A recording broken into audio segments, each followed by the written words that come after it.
When I first left school, I went to do beauty therapy training.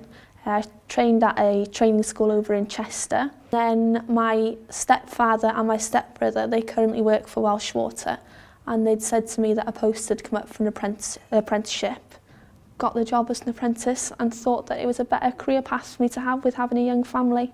First applied for it for engineering, I thought, well, you know, that's a positive thing. You know, it's different that a girl applies to do an engineering qualification, especially seeing as where she's come from, being a beauty therapist.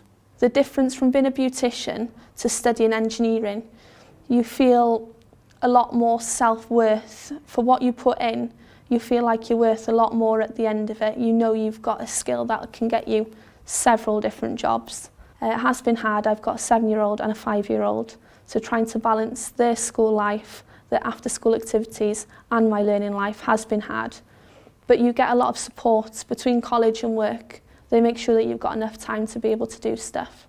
You know, it didn't faze her at all, I don't think. You know, she's never mentioned, oh, I'm really nervous about this, about going into this environment. It's just, she's a confident person. There's no need to feel that a woman can't be working in somewhere where male are dominating the engineering industry.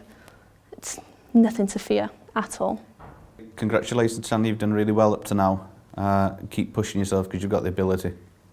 I feel very honoured to have been put forward for this award from Steve and the college. It makes me feel really appreciated, and it makes all the hard work that I put into my college and into my work feel worthwhile.